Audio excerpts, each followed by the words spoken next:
Good day, and thank you for standing by. Welcome to the Pacira BioSciences Q2 2025 earnings conference call. At this time, all participants are in listen-only mode. After the speaker's presentation, there will be a question-and-answer session. To ask a question during the session, you will need to press star 11 on your telephone. You will then hear an automated message advising your hand is raised. To withdraw your question, please press star 11 again. Please be advised that today's conference is being recorded. I would now like to hand the conference over to your first speaker today, Susan Mesco, Head of Investor Relations. Please go ahead.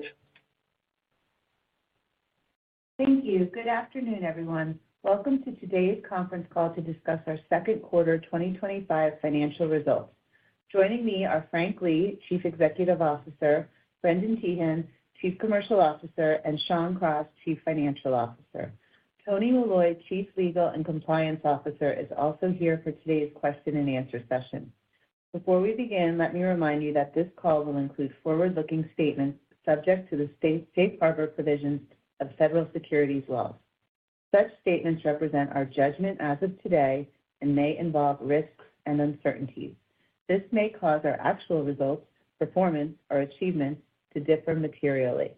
For information concerning risk factors that could affect the company, please refer to our filings with the SEC. These are available from the SEC or the Pacira website. Lastly, as a reminder, we will be discussing non-GAAP financial measures on today's call.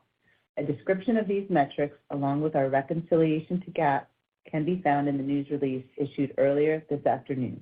With that, I will now turn the call over to Frank Lee. Thank you, Susan, and good afternoon, everyone. I'm pleased to report that the first half of 2025 was marked by solid execution across our corporate, clinical, and commercial initiatives.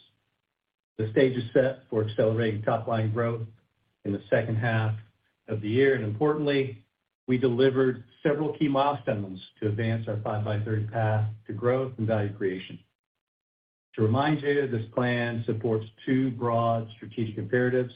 First, growing our strong commercial-based business, and second, advancing an innovative pipeline of potentially transformative assets such as PCRX 201.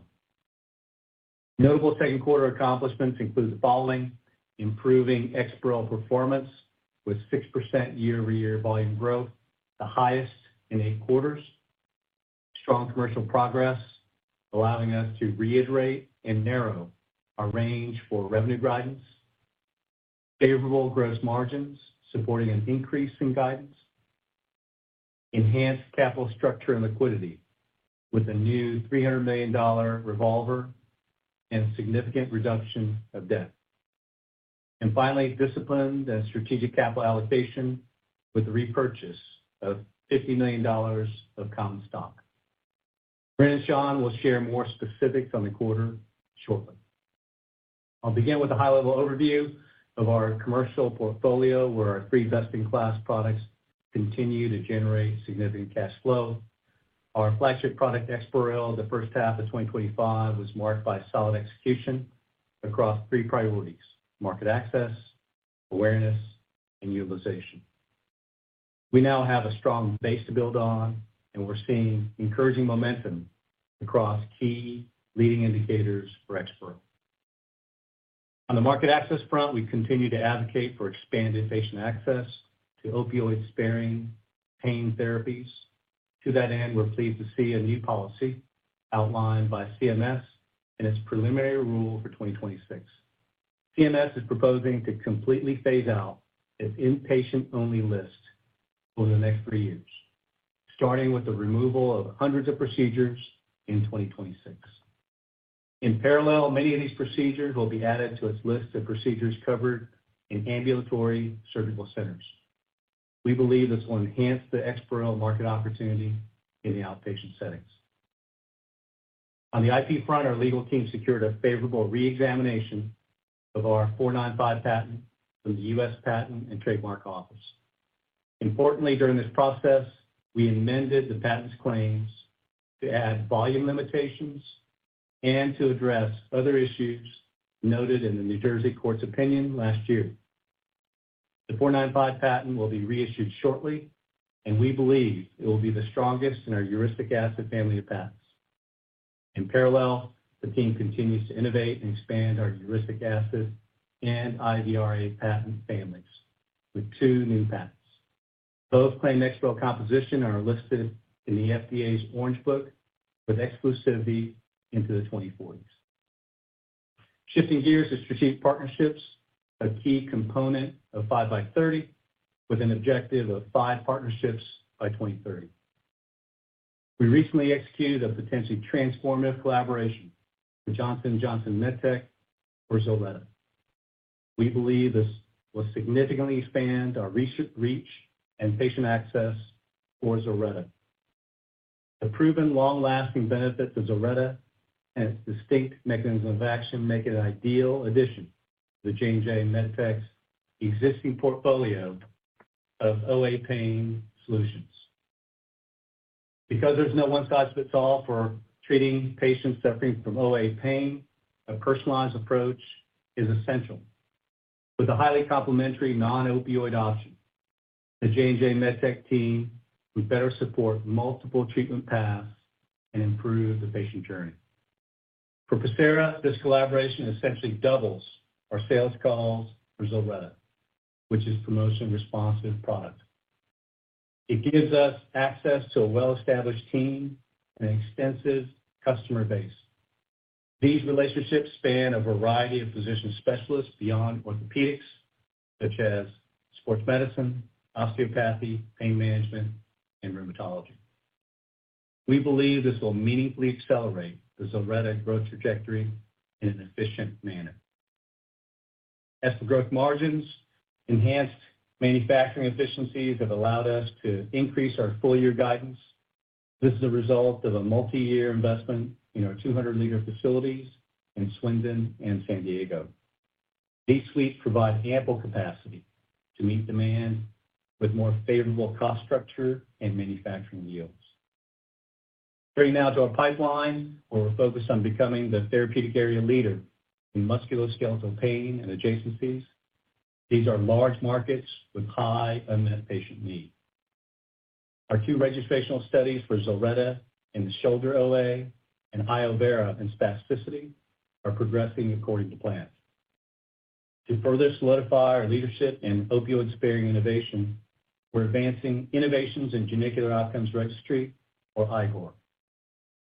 Pacira designed this comprehensive, prospective, observational, real-world study in the interest of science, not as a health authority obligation. OA is a unique condition that patients live with for decades and receive a myriad of pain treatments as their disease progresses. IGOR is positioned to provide in-depth insights into the patient journey, and we're capturing clinical and economic data as well as patient-reported outcomes. Its potential for meaningful insights is better than any known OA registry of its kind. With over 2,500 patients enrolled to date and growing, IGOR is now bearing fruit. Recent and upcoming publications are further reinforcing the value of our products. In addition, we believe the insights gained from IGOR will support much-needed innovation and new product development for treating OA pain. PCRX-201 is a great example of innovation that we believe has the potential to revolutionize the treatment landscape. Clinical data continue to underscore the promise and disease-modifying potential of PCRX-201 and the HCAd platform. In June, we presented 3-year follow-up data at the European Alliance of Associations for Rheumatology Congress. Very few OA studies reach such a milestone for study duration. Results showed that a single intra-articular injection of PCRX-201 was well tolerated with sustained efficacy through 3 years.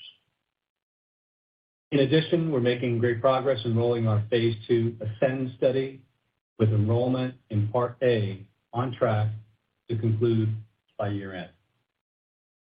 Beyond PCRX-201, we have a promising portfolio of other HCAd platform-based assets that may have disease-modifying potential in other musculoskeletal diseases and adjacencies. We look forward to sharing more as the year progresses. In summary, this quarter is marked by solid execution across corporate, political, and commercial initiatives, as well as delivery of key milestones that advance our 5x30 strategy. With that, I'd like to turn the call over to Bren to share more details on our commercial performance on the second quarter. Bren? Thank you, Frank, and good afternoon to all joining us today. I'm excited to share a few highlights of the strong progress we've been making on the commercial front. Significant second quarter revenues were driven by improving EXPAREL volume growth of 6%. This is a twofold increase over the 3% year-over-year growth in the first quarter of 2025 and the second quarter of 2024. As Frank mentioned, during the first half of the year, we were sharply focused on establishing a foundation to support sustainable top-line growth. We made great strides expanding physician and payer awareness around no pain. As you know, this is an important shift in reimbursement policy and represents a significant opportunity to broaden EXPAREL utilization in outpatient procedures. As expected, we are seeing robust momentum from leading indicators as we head further into the year. These data reinforce our confidence that EXPAREL is well-positioned for steadily improving year-over-year growth as the year progresses. I'll start with market access, where we've made terrific progress that is driving change. In addition to clinical value, accounts consider market access for their specific patient population when making decisions. Here, we're focusing on highlighting EXPAREL's clinical and economic value to national, regional, and local commercial plans with real-world evidence. We're excited to report we are tracking ahead of plan and are maintaining a strong pace expanding our commercial coverage map. We currently estimate more than 40 million commercial lives now have access to EXPAREL via separate reimbursement outside the bundle. We'll continue our efforts to expand access, and we're on track to reach 60 million covered commercial lives by the end of this year. This positions us to exit the year with a total covered population of nearly 100 million lives across both commercial and government payers. As we gain critical mass of coverage, we're creating increased leverage amongst our practices for broader EXPAREL utilization. Importantly, our payer progress has been strategic, focusing on key markets with high procedural volumes. We've prioritized our top 5 states, which collectively account for roughly 40% of EXPAREL volumes. We are steadily expanding coverage and estimate that we will soon have the majority of lives covered in these top states. Coupled with this progress, we continue to see strong and growing utilization of the EXPAREL J-code with an increasingly favorable payer mix. We're also utilizing our strategic pricing programs as important tools to expand patient access. Through these preferential pricing programs, healthcare systems can afford the opportunity to be at the forefront of opioid-sparing pain management. On the GPO front, we're excited to have signed our 3rd partnership in the second quarter, and it's off to an excellent start. With this agreement, we now have more than 80% of our EXPAREL business under contracted pricing, which is predicated on driving volume growth. Our pricing strategy is performing according to plan, with our contracted business delivering high single-digit volume growth thus far. We expect this to accelerate over time and with only a modest impact on net sales dollars. Switching gears to awareness, our market research is showing increasing awareness among formulary decision-makers, namely surgeons and anesthesiologists. As a reminder, it will take time for broader market adoption. Of those who indicated their facility would adopt CMS reimbursement guidelines, approximately 75% reported implementation could take 6 months to a year. Approximately 60% expressed a willingness to place EXPAREL on formulary in light of separate reimbursement, with the highest level coming from surgeons and anesthesiologists. Importantly, these key physician stakeholders are critical voices in driving institutional change, with a growing number already taking first steps, such as P&T committee meetings and reevaluating formulary status. This research aligns with the real-time EXPAREL utilization data we're seeing in the market. Faster adoption is taking place within community hospitals and ambulatory surgery centers where we're seeing high single to low double-digit volume growth. Decision-making in these settings is more streamlined, enabling faster adoption to take advantage of the no-pain value proposition. Beyond the early adopters, year-over-year growth in the hospital setting has improved from a low single-digit percentage to a mid-single-digit percentage, with the academic segment returning to growth. We've also secured multiple formulary wins at large integrated delivery networks and major national healthcare systems. These accounts are delivering an early lift in volumes after more fully understanding the value of EXPAREL unlocked by no pain. We expect these trends to accelerate as expanding commercial coverage further enhances the value proposition and drives policy change. Turning to our other products, as you may recall, we started the year with a new sales team supporting ZILRETTA and Iovera.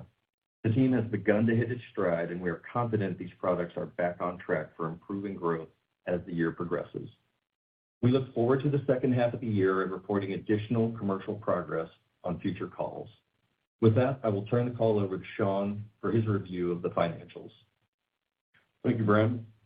I'll start with an update on sales and margin trends. Second quarter EXPAREL sales increased to $142.9 million versus $136.9 million in 2024. Sales growth of 4% was driven by improving volume growth of 6%, which was partially offset by a shift in vial mix and discounting. Second quarter ZILRETTA sales were $31.3 million versus the $30.7 million reported in 2024. Looking ahead, with our new partnership with J&J MedTech and other programs, we believe the foundation is set for improving growth. For Iovera, second quarter sales were $5.6 million compared to $5.7 million in the second quarter of 2024. Turning to gross margins, on a consolidated basis, our second quarter non-GAAP gross margin improved to 82% versus 76% last year.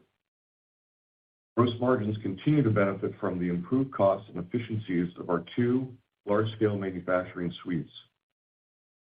With these suites now consistently producing commercial supply, we have ample capacity to meet the growing demand for EXPAREL. As a result, we have decommissioned our first-generation 45-liter suite located in San Diego and optimized our workforce accordingly. We expect these changes will benefit our income statement through a $13 million annual reduction in operating expenses that will begin in the third quarter. For non-GAAP R&D expense, the second quarter increased to $24.7 million from $18.4 million reported last year. This increase relates to the strong enrollment in Part A of our Phase 2 study of PCRX 201, as well as expenses associated with the ZILRETTA Iovera registrational studies. Non-GAAP SG&A expense came in at $77.2 million for the second quarter, which is up from $59 million last year. This increase is largely due to investments in our commercial, medical, and market access organization, targeted marketing initiatives, and field force expansion. All of this resulted in another quarter of significant adjusted EBITDA of $54.3 million for the second quarter. As for the balance sheet, we continue to operate from a position of strength. In July, we bolstered our liquidity and financial flexibility with a new $300 million 5-year revolving credit facility. We used an initial draw of approximately $100 million to fully repay our Term Loan A. This new revolver will also benefit interest expense with an annualized savings of 60 basis points beginning in 2026, with no amortization requirements.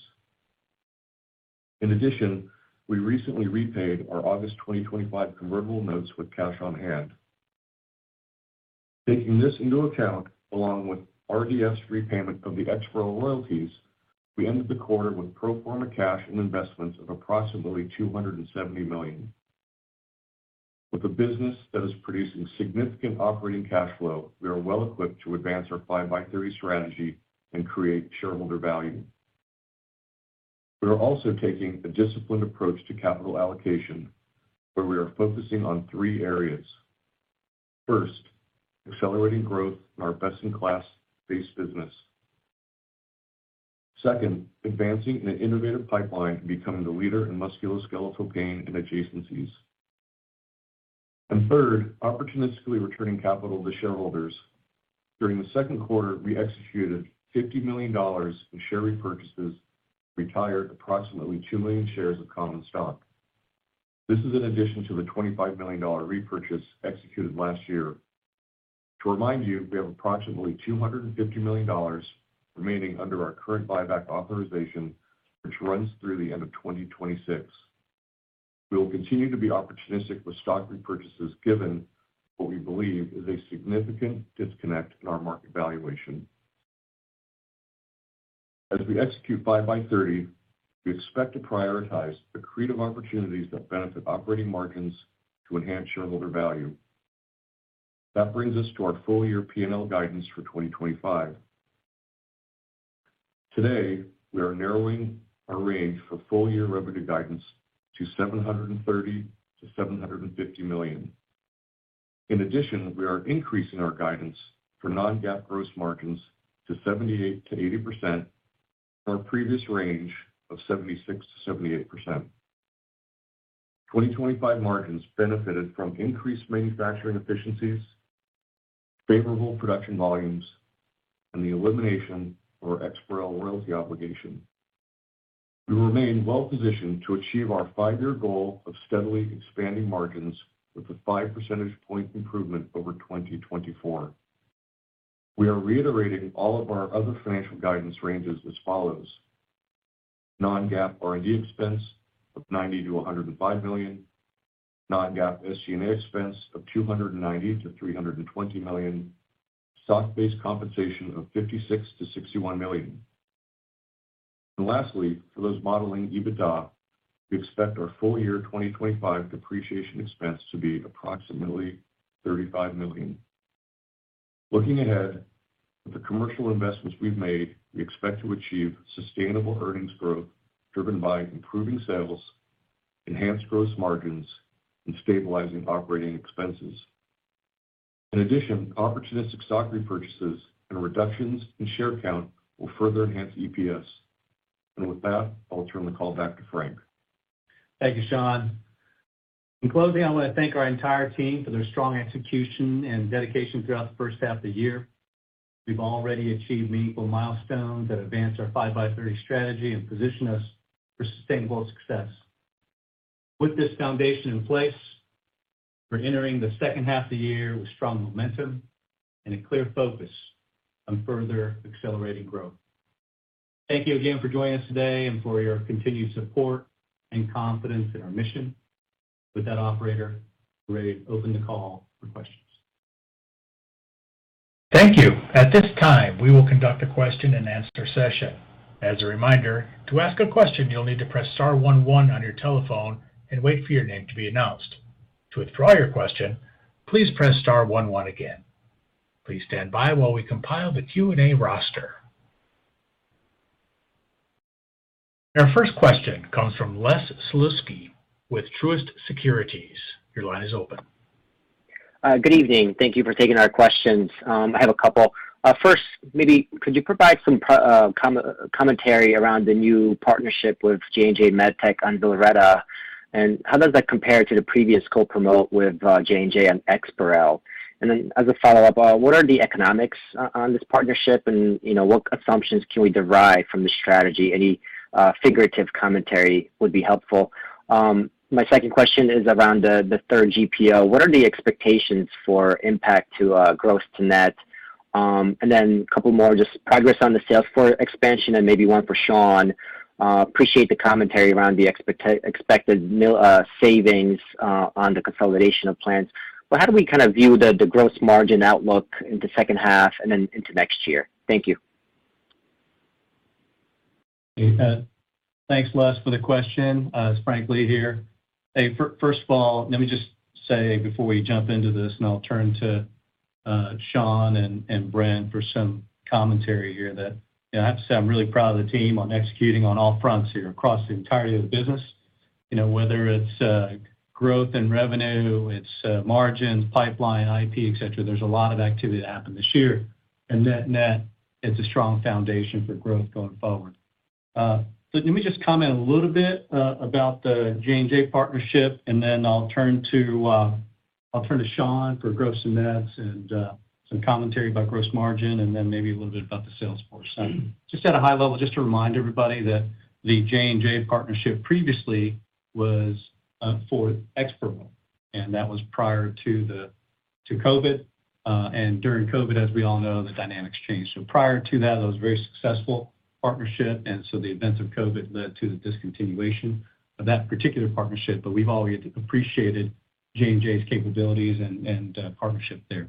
So this particular partnership is now with ZILRETTA, which is in a very different setting under different circumstances. So that's as a high-level overview. Sean, maybe you could speak to gross nets and gross margins as Les asked. Sure, happy to. So the gross to net's pretty simple. It's a low single-digit impact, plus or minus 1% is a reasonable modeling, but that's pretty straightforward. And then with regard to gross margin outlook for second half and into next year, as we discussed, the team's doing a great job, and we benefited from increased production efficiencies, favorable production volumes, and again, very proud of the team so that we could raise the full year margin guidance to a range of 78 to 80%. And we'll provide another update in Q3 as things progress. And just as a reminder, there can be pretty significant quarter-over-quarter variations. One bad batch in a quarter, you take a charge for that quarter. But based upon how the team is doing, we're confident that we'll, in terms of raising the range to 78 to 80%. And then going into next year, there's a plan for just relentless continuous improvement at the manufacturing sites. And so that's something, again, we'll provide an update later. But the goal is to 5% improvement as per our 5x30 plan, and that continuous improvement will continue into next year. Thanks, Sean. So, Bren, maybe you want us to talk about Salesforce expansion? Yeah, sure. Thanks for the question. We are excited about the focus we're able to provide to all three of our assets. We have a team in ZILRETTA and Iovera that have now gotten more and more experience with their target audience. I think they're hitting their stride and beginning to improve in our overall performance there. Equally excited about what we're seeing with EXPAREL, not only in terms of what we've seen for no pain execution, but also significant formulary wins both at IDNs and large healthcare systems. And I think we're also bolstered by improving commercial coverage, as you heard from my prepared comments. Thanks, Brian. So the last part of it, Les, you had asked about the economics of J&J MedTech. We're not going to go into details here, but what we can say is, number one, it's reflected in the guidance, and we expect this to be beneficial in 2026. Okay. Very helpful. Thank you.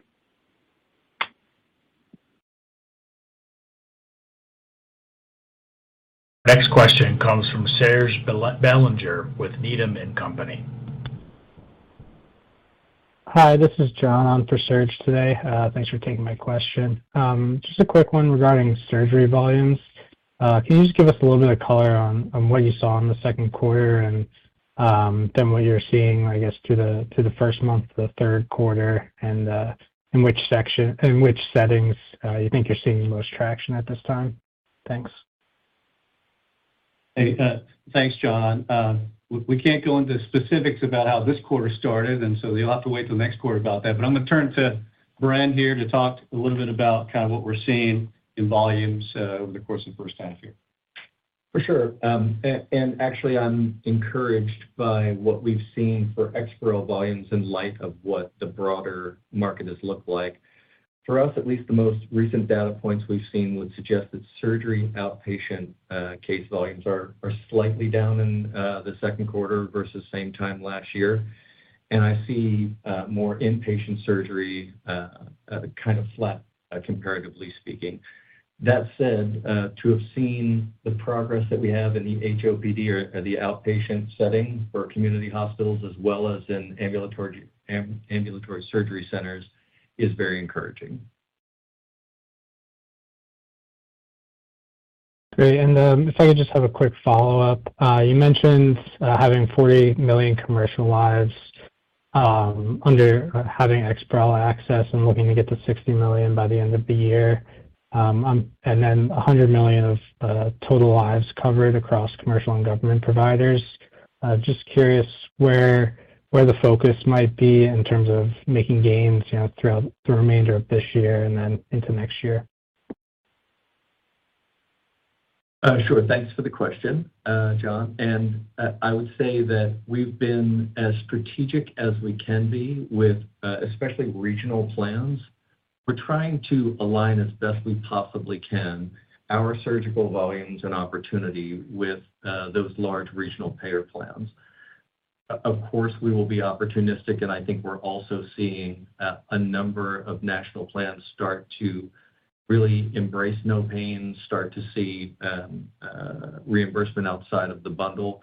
So we're encouraged with what we've seen through the first half of the year and a couple of very recent wins as well. So we'll continue to pursue that. We know that there's kind of a tipping point for our customers when they see not only reimbursement from CMS, but a preponderance of their commercial lives being covered as well. Yeah, John, let me just add to that I have to say that I'm very pleased with what progress we've made on the commercial payer front, broadly market access. As we had talked about before, no pain was actually enacted. Getting commercial payers to adopt sooner rather than later was important, and oftentimes this can take years. And so really proud of the market access team for what they've accomplished. This is ahead of our plans, and I think to the extent that we hit our target end of the year of 100 million total, that'll be a really great accomplishment. Great. Thank you.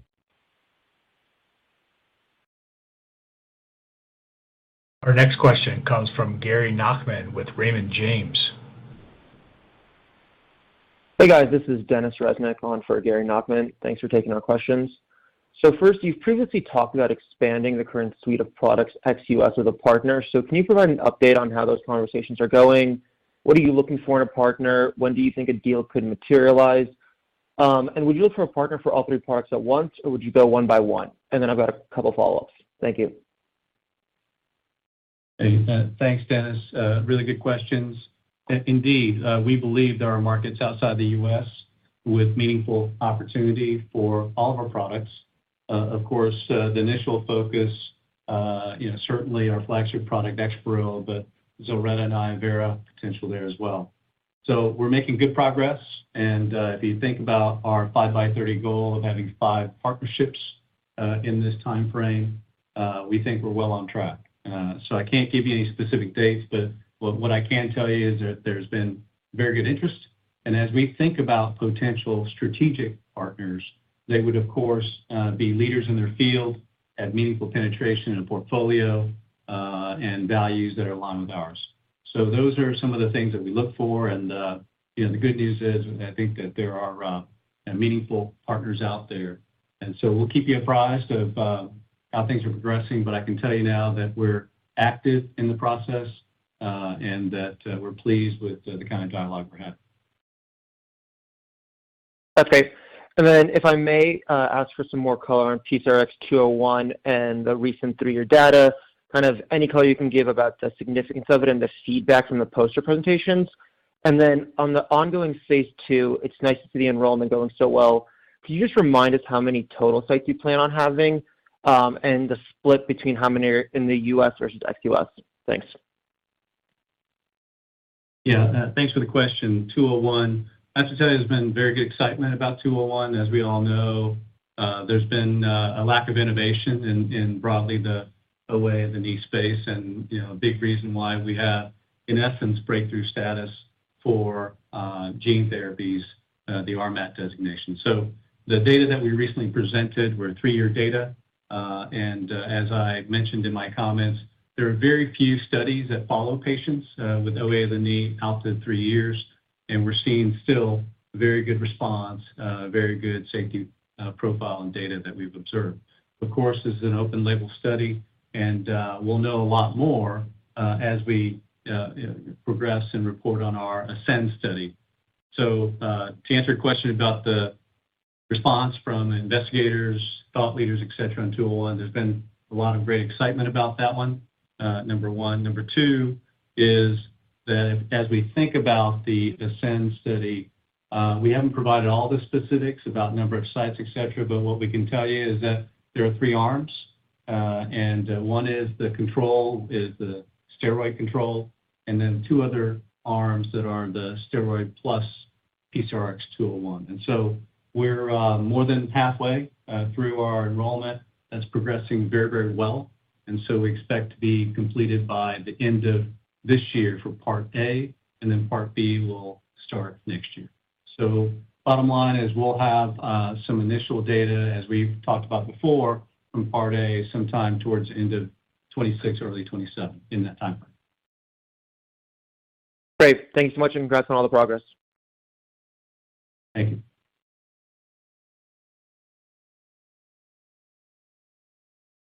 Our next question comes from Douglas Mame with RBC Capital Markets. Yeah.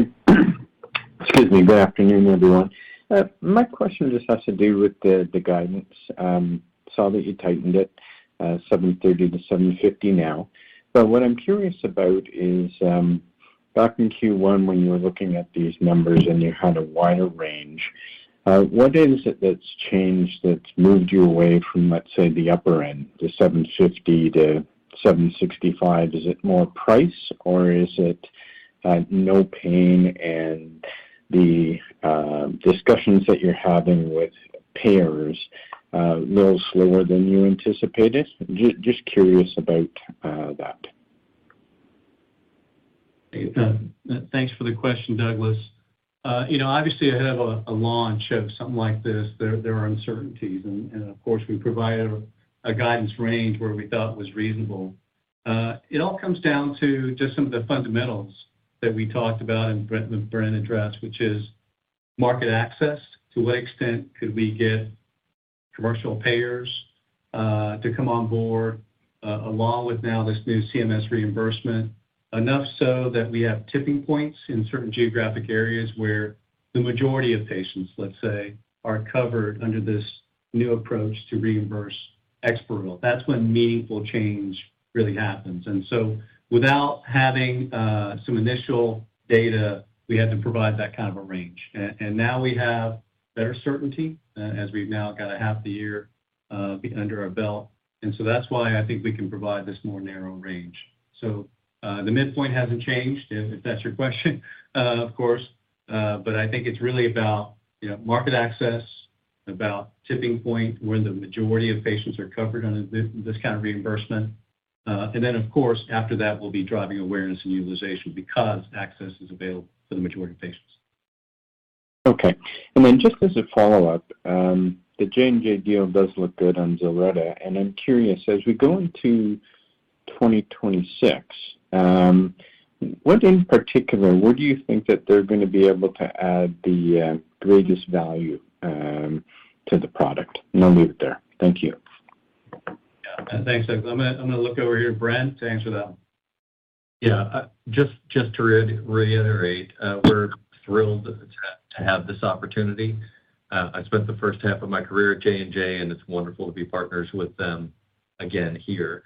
As Frank shared in his prepared comments, this essentially doubles our ability to reach our audience with a promotionally sensitive product like ZILRETTA. And beyond that, J&J has a great deal of experience in the space and a broader customer base than we were originally calling on with ZILRETTA. So coming into play in much more prominence are groups like sports medicine, some of the pain management centers, and in particular rheumatologists. All of that, I think, expands our messaging for ZILRETTA to an audience that needs to know that they have an option beyond the HAs, many of which are not able to give more than once or twice in a year. So it's really a nice complement to their portfolio and a very logical product to have in their bag for the OA treatment journey. Excellent. Thank you. Thank you, Douglas.